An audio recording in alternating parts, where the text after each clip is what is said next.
नमस्कार दोस्तों, मैं अतुल तिवारी आप सबका एक बार फिर से स्वागत करता हूं अपने YouTube चैनल प्रज्ञान एकेडमी में। दोस्तों, आज से हम छत्तीसगढ़ की क्लासेस चालू करने वाले हैं। छत्तीसगढ़ के इतिहास का अध्ययन करेंगे और इसके बाद हम इतिहास पढ़ने के बाद इसके इतिहास को हम जोड़ेंगे इसकी भौगोलिक संरचना से, जहाँ पर हम छत्तीसगढ़ का भूगोल पढ़ेंगे। और छत्तीसगढ़ का भूगोल पढ़ने के बाद हम इसकी संस्कृति के बारे में पढ़ेंगे, जहाँ पर हम जनजातियों का भी अध्ययन करेंगे और उनसे जुड़े तथ्यों के बारे में बात करेंगे। दोस्तों, आज के हमारे लेक्चर का विषय होगा इतिहास को पढ़ना। हम शुरू के जो इतिहास है छत्तीसगढ़ का, वह भारत के इतिहास के परिप्रेक्ष्य में पढ़ेंगे, उसको भारत के इतिहास से जोड़कर पढ़ेंगे। बाद में जब क्षेत्रीय वंश चालू होंगे तो मुख्य रूप से हमारा जो ध्यान रहेगा वो क्षेत्रीय वंशों पर ज्यादा रहेगा और केंद्रीय वंश जो कि भारत पर शासन कर रहे होंगे, केंद्रीय सत्ता जो रहेगी उस पर कम होता चला जाएगा, पर हम दोनों को लिंक करके पढ़ेंगे। चलिए आज शुरू करते हैं इतिहास को।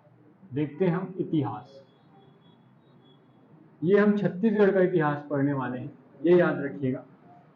जो इतिहास शब्द लिया गया है हिंदी में, ये लिया गया है इंग्लिश के हिस्ट्री शब्द से।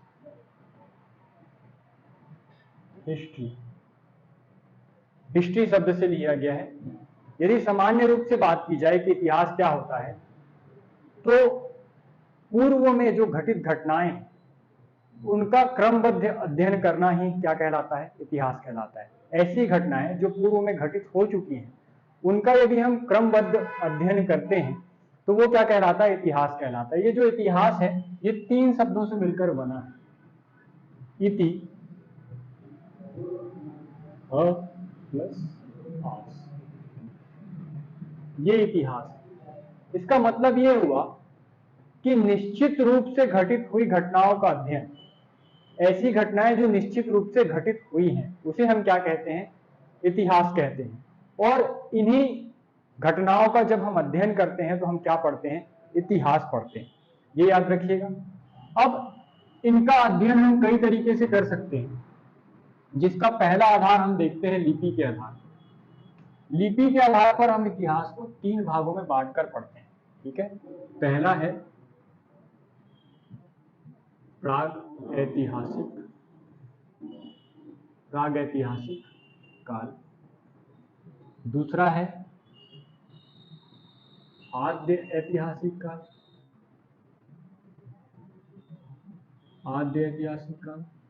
और तीसरा है ऐतिहासिक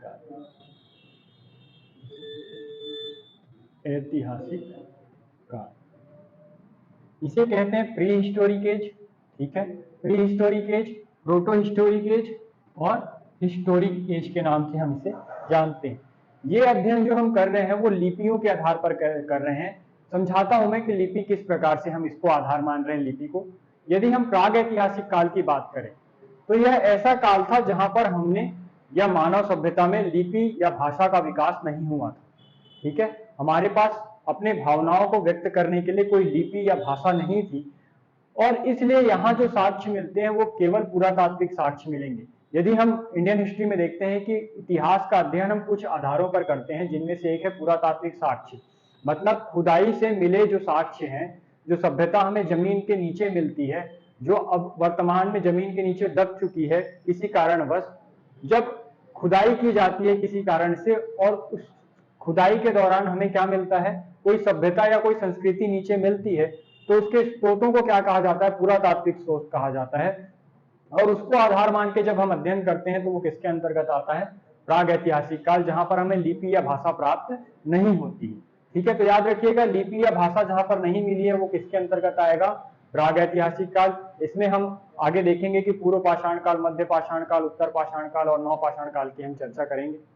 वहीं यदि आद्य ऐतिहासिक काल की बात करूं तो यह ऐसा काल है जहां पर लिपियां तो मिली है लेकिन उसे हम पढ़ नहीं पाए हैं। ये भाव चित्रात्मक लिपि है जिसका अध्ययन हम नहीं कर पाए, इसका मतलब हम नहीं समझ पाए, इसलिए हम इसे किसके अंतर्गत रख दिए? आद्य ऐतिहासिक काल के अंतर्गत, जिसे हम प्रोटो हिस्टोरिक एज कहते हैं।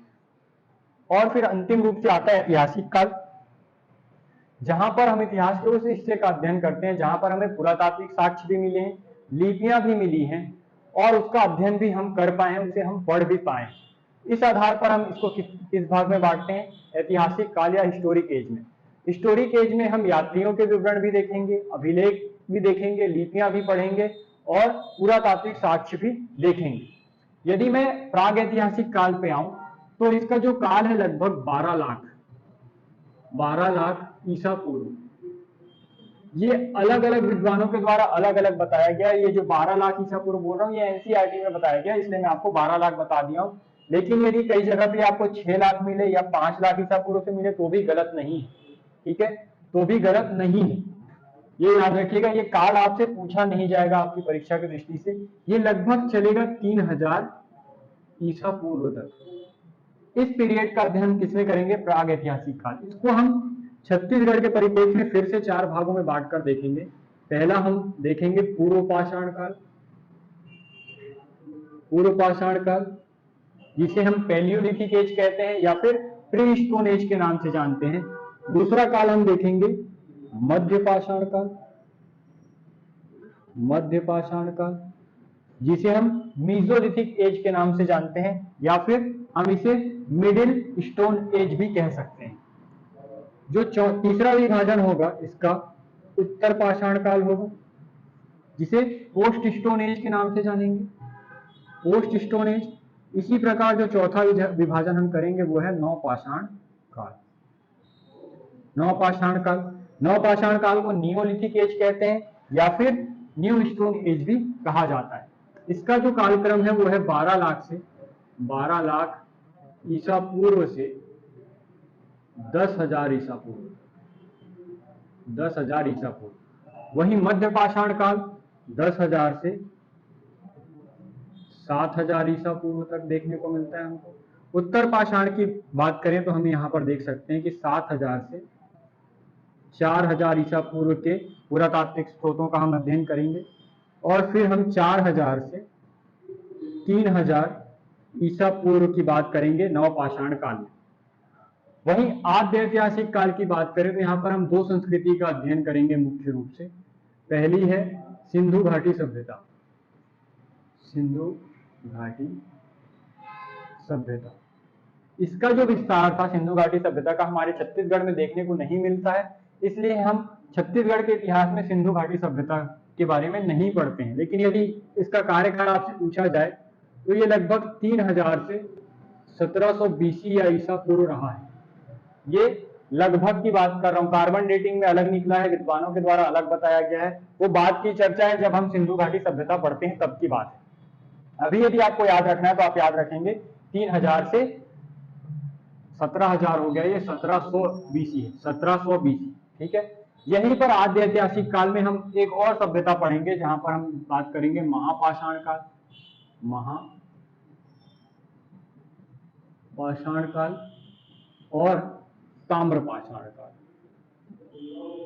ताम्रपाषाण काल।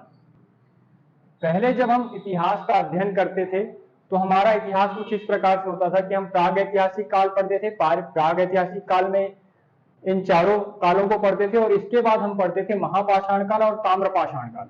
लेकिन जैसा कि आप जानते हैं कि 1921 में एक नई सभ्यता की खोज की गई जिसे हम सिंधु घाटी सभ्यता के नाम से जानते हैं। और ये सभ्यता कैसी थी?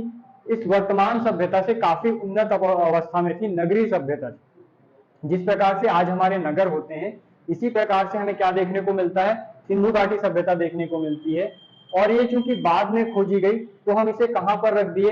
आद्य ऐतिहासिक काल में, क्योंकि इसकी लिपि हम पढ़ नहीं पाए। लेकिन इसका भी टाइम पीरियड क्या निकल के आया, जो कि महापाषाण काल और ताम्रपाषाण काल का निकल के आया था। एक तरफ हमें देखने को मिलता है कि एक ग्रामीण सभ्यता है जो कि बिल्कुल भी विकसित नहीं हुई है, जिसे अभी नगर का ज्ञान भी नहीं है, और एक तरफ हम देखते हैं सिंधु घाटी सभ्यता जो एक नगरीय सभ्यता है। ये दोनों का कालक्रम लगभग समान है, ये भी 3000 से 1000 BC के बीच की बात है। उसके बाद हम इतिहास में आते हैं और यहां से हमारा इतिहास चालू होता है और इस इतिहास में हम देखते हैं ऋग्वैदिक काल, माफ कीजिएगा, ऋग्वैदिक काल। इस ऋग्वैदिक काल का अध्ययन करते हैं 1500 BC से 1000 BC के बीच, ऋग्वैदिक काल कहलाता है। इसके बाद हम देखेंगे उत्तर वैदिक काल, उत्तर वैदिक काल। उत्तर वैदिक काल चलेगा आपका 600 BC से 1000 BC से 600 BC तक, 1000 BC से 600 बीसी तक। ये आपका विभाजन है। इसके बाद उत्तर वैदिक काल के बाद हम देखेंगे नए धर्मों का उदय, जिनमें हम बौद्ध धर्म, जैन धर्म की बात करेंगे, फिर महाजनपद काल पढ़ते हैं और फिर एक नए साम्राज्य का उदय देखते हैं जिसे हम मगध साम्राज्य के नाम से जानते हैं, और फिर मगध साम्राज्य का अध्ययन करते हैं। इनमें आने वाले जितने वंश थे मगध साम्राज्य के अंतर्गत जिन्होंने शासन किया उनके बारे में पढ़ते हैं। इस प्रकार से ये सीक्वेंस ऐतिहासिक काल में काफी लंबा है। हम 1947 तक के घटनाओं का अध्ययन करते हैं इस ऐतिहासिक काल के अंतर्गत। इसी काल को हम, इसी विभाजन को इतिहास के एक और प्रकार से बांटकर देखते हैं जो कि सामान्य रूप से आप सभी जानते होंगे। प्राचीन भारत, प्राचीन भारत, फिर मध्यकालीन भारत, मध्यकालीन भारत, और फिर देखेंगे आधुनिक भारत, आधुनिक भारत। तो ये अध्ययन की दृष्टि से विभाजन किया गया काल है इतिहास का। इस प्राचीन भारत में हम ये भी देखते हैं प्रागैतिहासिक काल, आद्य ऐतिहासिक काल और ऐतिहासिक काल का कुछ पोर्शन देखते हैं जब तक यहाँ पर जो अरब आक्रमणकारी है उनका शासन नहीं हो जाता। मतलब कि लगभग मध्यकालीन जो काल है हमारा चालू होगा 1206 से, ठीक है, यहाँ पर हम गुलाम वंश की बात करेंगे और ये चलेगा औरंगजेब की मृत्यु तक, मतलब 1707 तक, और फिर 1707 से 1947 तक के कार्यकाल को हम आधुनिक भारत के अंतर्गत देखते हैं। और प्राचीन भारत में जैसा कि मैंने आपको बताया कि यहाँ पे 12 लाख बीसी से, 12 लाख बीसी से हम जाएंगे कहां तक, 1206 तक, 1206 ईस्वी तक के हम प्राचीन भारत के अंतर्गत अध्ययन करते हैं। लेकिन यह विभाजन हमारे लिए पढ़ाई की दृष्टि से तो इंपॉर्टेंट है लेकिन परीक्षा की दृष्टि से इंपॉर्टेंट नहीं है, तो इसका हम अध्ययन नहीं करेंगे। ये विभाजन बस आपकी जानकारी के लिए था, लेकिन ये पोर्शन हमारे लिए इंपॉर्टेंट है। तो हम शुरुआत करेंगे प्राग ऐतिहासिक काल से। तो इसको मैं पहले रफ कर देता हूं आपके लिए। प्राग ऐतिहासिक काल की हम बात करने वाले हैं। इतिहास की शुरुआत कर रहे हैं छत्तीसगढ़ के, जहां हम छत्तीसगढ़ के इतिहास की पूरी जानकारी प्राप्त करेंगे। और छत्तीसगढ़ में अब क्या पढ़ने वाले हम इतिहास के अंतर्गत, प्राग ऐतिहासिक काल, प्राग ऐतिहासिक काल, प्राग ऐतिहासिक काल। प्राग ऐतिहासिक काल का मैंने आपको पहला काल बताया जिसे हम किस नाम से जानते हैं, पूर्व पाषाण काल। पूर्व पाषाण काल के अंतर्गत हमने देखा कि कब से कब तक था, 12 लाख बीसी से 10,000 बीसी तक, 10,000 बीसी तक के कार्यकाल का अनुभव करेंगे। पूर्व पाषाण काल की कुछ विशेषताएं हैं जो आपके लिए जानना इसलिए जरूरी है क्योंकि आप पूर्व पाषाण काल को समझ सको कि इसके अंतर्गत हम पढ़ेंगे क्या। ये ऐसा काल था जब पहली बार होमो सेपियंस का प्रादुर्भाव हुआ, पहली बार होमो सेपियंस देखने को मिला। जब पृथ्वी थोड़ी ठंडी हुई और बर्फ पिघली तो जमीन का कुछ हिस्सा देखने को मिला। तो जो मानव है वो पेड़ों से उतरकर पहली बार जमीन में आया और जमीन में आने के साथ उसकी जो रीढ़ की हड्डी है, क्योंकि वो जमीन में उतरा तो दूर तक देखने का प्रयास किया और इस प्रयास में उसकी रीढ़ की हड्डी जो है सीधी हुई और सीधी होने के कारण उसके मस्तिष्क का विकास प्रारंभ हुआ। इसलिए पहली बार हम होमो सेपियंस कहां पर देखते हैं, होमो सेपियंस वो पूर्व पाषाण काल का हिस्सा रहते हैं। इस समय जो मानव रहता है वो खानाबदोश जीवन जीता है, खानाबदोश जीवन, या इसी को हम कहते हैं घुमक्कड़ जीवन, ठीक है। अपने भोजन के लिए वो शिकार और कंदमूल पर निर्भर करता है, शिकार और कंदमूल पर, ठीक है। उसके औजार प्रायः किससे बने होंगे, पत्थर से बने होंगे। और ये औजार कैसे होंगे, बेडोल, मतलब उनका कोई निश्चित आकार नहीं होगा, ठीक है, बेडोल पत्थर के बने होंगे ये जो औजार रहेंगे। लेकिन क्योंकि ये जो मानव सभ्यता है वो नदियों के किनारे ही निवास करती थी, क्योंकि उनको जल आसानी से मिल जाता था नदी के किनारे, और नदी के किनारे आपको पता होगा चकमक पत्थर मिलता है जिससे चिंगारी उत्पन्न होती है। तो जब ये शिकार किया होगा पहली बार मानव और दो पत्थर आपस में टकराए होंगे तो उसे पता चला कि आग उत्पन्न होती है पत्थरों को टकराने से। ये पहली बार का हुआ पूर्व पाषाण काल में हुआ। तो इसी समय आपको याद रखना है कि आग की खोज कब की गई, पूर्व पाषाण काल में की गई। ये महत्वपूर्ण खोज है जो कि पूर्व पाषाण काल में हमें देखने को मिलती है। अब हम बात करेंगे छत्तीसगढ़ के संदर्भ में पूर्व पाषाण कालीन स्थल के बारे में। यदि आप भारत के संदर्भ में देखते हैं तो बहुत सारी जगह आपको देखने को मिलती है, जिसमें से भीमबेटका प्रथम है पहली ऐसी जगह है जहां पर मानव सभ्यता का विकास हमें देखने को मिलता है। भीमबेटका मध्य प्रदेश के रायसेन जिले के अंतर्गत आती है, जो कि कौन सी संबंधित जिले है, कौन सा स्थल है, पूर्व पाषाणकालीन स्थल है भीमबेटका। ठीक है, कहां पर स्थित है, मध्य प्रदेश के रायसेन जिले के अंतर्गत आता है। भीमबेटका को भी यहाँ पर याद रख लीजिएगा, भीमबेटका। हालांकि छत्तीसगढ़ की दृष्टि से इंपॉर्टेंट नहीं है, जब हम इंडियन हिस्ट्री पढ़ते हैं वहां पर इसका नाम पढ़ना जरूरी रहता है, लेकिन याद रख लीजिएगा पहला ऐसा स्थल जहां पर मानव सभ्यता देखने को मिली वो कौन सी थी, भीमबेटका, जो कि मध्य प्रदेश में स्थित है। ठीक है, अब हम बात करेंगे छत्तीसगढ़ के स्थलों के बारे में, लेकिन छत्तीसगढ़ का पहले मैप बना लेते हैं ताकि आपको जगह स्पष्ट हो जाए।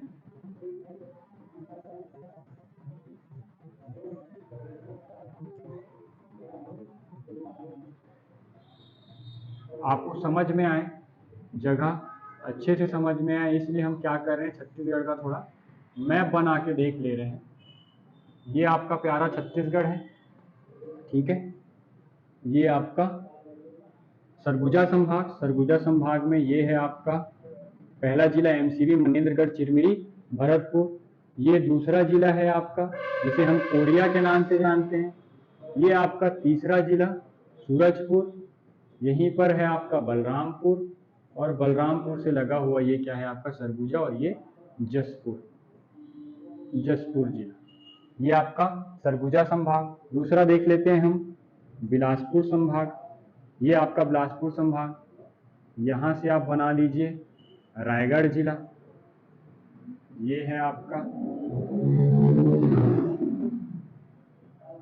रायगढ़ जिले के बाद ये हम बनाने वाले हैं कोरबा और जांजगीर चांपा जिला। ये कोरबा कट गया ऊपर, ये जांजगीर चांपा, ये शक्ति, और ये क्या है आपका रायगढ़। अब बिलासपुर जिला बना लेते हैं, ये बिलासपुर जिला, ये ऊपर का हिस्सा गोरेला पेंड्रा मरवाही, और ये बिलासपुर, और ये क्या है आपका मुंगेली, मुंगेली का हिस्सा है ये मुंगेली। ठीक है, अब हम बनाएंगे रायपुर संभाग, ये आपका रायपुर संभाग बना लीजिए।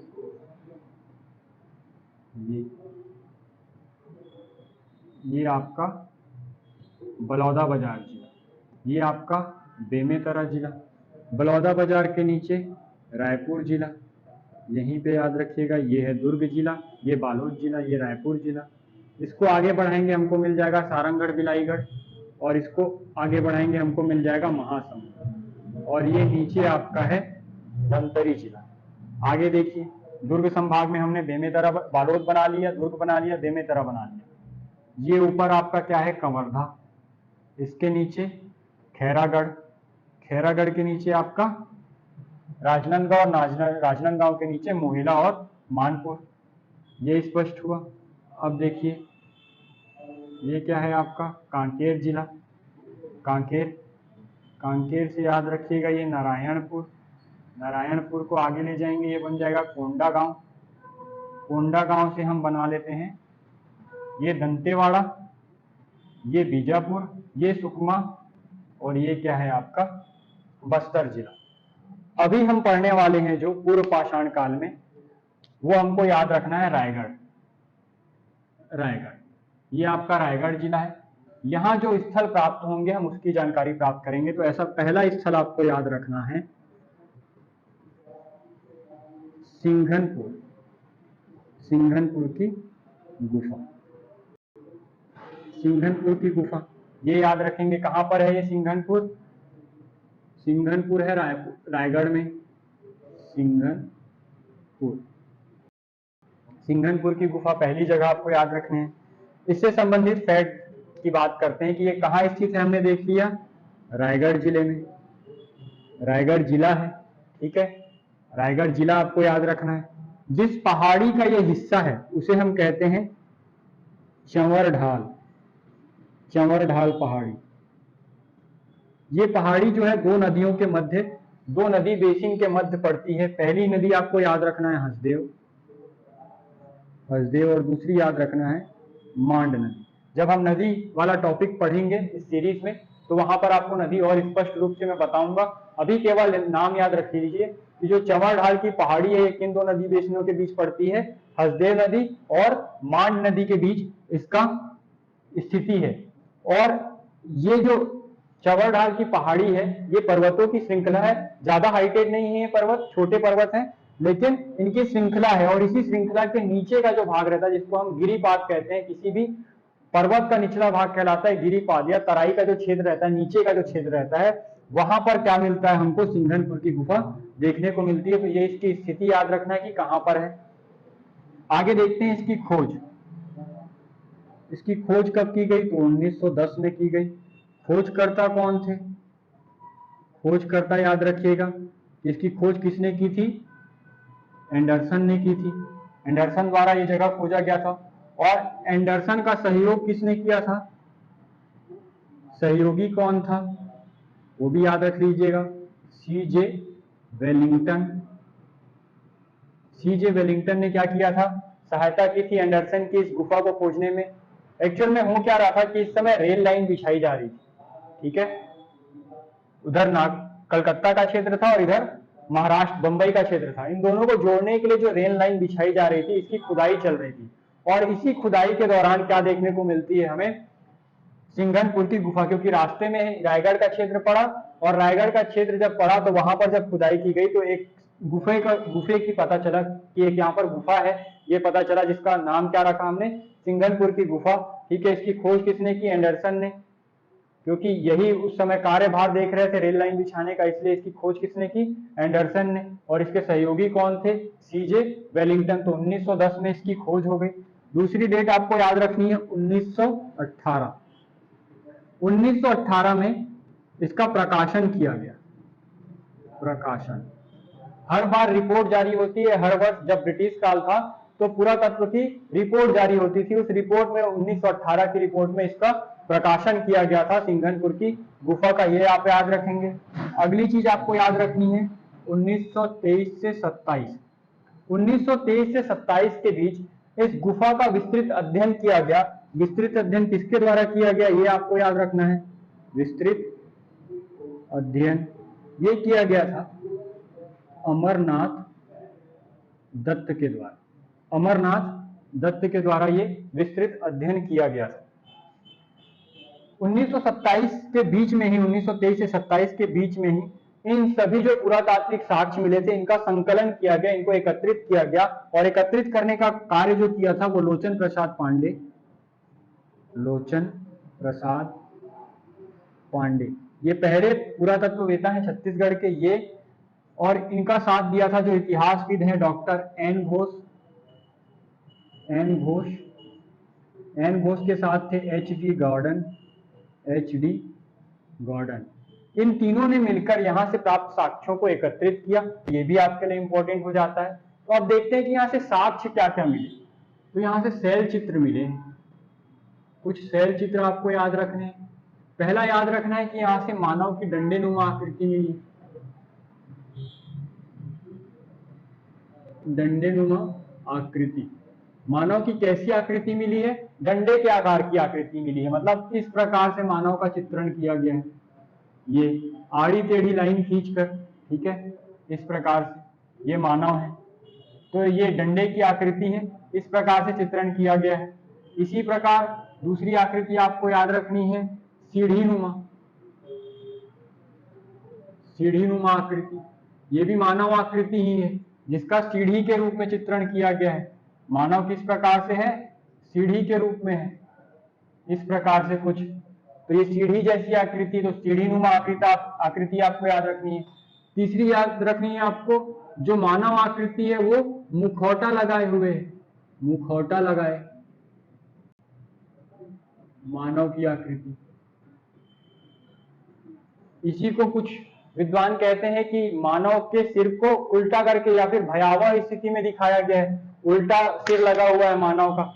ये सेम चीज के लिए कहा जाता है मुखौटा लगा है मानव, क्योंकि यदि मुखौटा मैं पीछे लगाऊंगा तो मुझे शिकार करने में आसानी हो जाएगी, कोई मेरे ऊपर पीछे से अटैक नहीं करेगा। इसलिए क्या लगाया रहा होगा, मुखौटा। तो कई विद्वान इसको ये भी बोलते हैं कि एक ऐसे मानव की आकृति प्राप्त हुई है जिसका सिर कैसे है, पीछे की तरफ है। ये आपको शैल चित्र याद रखने हैं। शैल चित्र के बारे में ये भी याद रखना है कि इसका रंग कैसा है, गेरुआ है, गेरुआ रंग का है।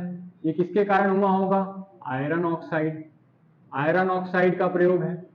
आयरन ऑक्साइड मतलब कोई केमिकल का यूज नहीं किया है, मिट्टी का यूज किया है, और मिट्टी में क्या पाया जाता है, आयरन ऑक्साइड पाया जाता है, इसलिए वो मिट्टी से जब बनाया होगा इन चित्रों को तो आयरन ऑक्साइड का यूज हो गया उसके कारण। आगे देखते हैं कि ये जो पेंटिंग्स उन्होंने बनाई है वो संभवतः बांस का प्रयोग करके, बांस के छोटे छोटे पेन के आकार में बांस को तोड़कर, या फिर सरकंडे का, सरकंडा भी एक प्रकार का काड़ी होती है जो कि काफी मुलायम होती है, ठीक है, झाड़ी जैसा वृक्ष होता है इसका, झाड़ी होती है, ठीक है। तो ये बांस या सरकंडे का प्रयोग करके इन चित्रों को वो उन्होंने बनाया था, जो कि किस रंग के हैं, गेरवे रंग के हैं। ये भी याद रखिए कि ये जो चित्र है वो मैक्सिकन, मैक्सिकन या स्पेनिश, स्पेनिश मूर्तियों के समान दिखते हैं, मूर्तियों के सदृश हैं। किसके सदृश हैं, मैक्सिकन या स्पेनिश मूर्तियों के सदृश हैं। इनकी जो समानता बताई गई है वो ऑस्ट्रेलियाई चित्रों से बताई गई, ऑस्ट्रेलियाई चित्र, ऑस्ट्रेलियाई चित्र के समान दिखते हैं, और मूर्तियों के समान किसके दिखते हैं, मैक्सिकन और स्पेनिश मूर्तियों के समान दिखते हैं। ये आपको याद रखना है। इसके अलावा यहाँ पर कुछ औजार मिले, औजार, इसमें आपको रखना है, याद रखना है, हस्तकुदाल, हस्तकुदाल, या इसी को क्या बोलते हैं अपन, कुल्हाड़ी। लेकिन ये कुल्हाड़ी कैसे चलाई जाती थी, हाथ से, क्योंकि उस समय बैट बनाना नहीं आता था आदमी को, तो हाथ से फेंक के मारते थे। ये कुल्हाड़ी, हस्तकुदाल, इनकी संख्या 5 बताई गई है। और इनका खोज किसने किया था, तो राय बहादुर, राय बहादुर और मनोरंजन घोष ने की थी। इसकी खोज किसने की थी, राय बहादुर और मनोरंजन घोष ने इसकी खोज की थी। इस सिंघनपुर के बारे में आपको और बात याद रखनी है कि चूंकि ये पहला खोजा गया स्थल है छत्तीसगढ़ में, जो कि प्राग ऐतिहासिक काल या पूर्व पाषाण काल से संबंधित है। और इसी प्रकार भारत में खोजा गया स्थल मैंने आपको बताया भीमबेटका। तो सिंघनपुर की गुफा को क्या कहा जाता है, छत्तीसगढ़ का भीमबेटका कहा जाता है। ये भी आप याद रख सकते हैं, छत्तीसगढ़ का भीमबेटका कहा जाता है। इसके अलावा याद रखिए कि इस गुफा का मुख किस तरफ है, दक्षिण के तरफ।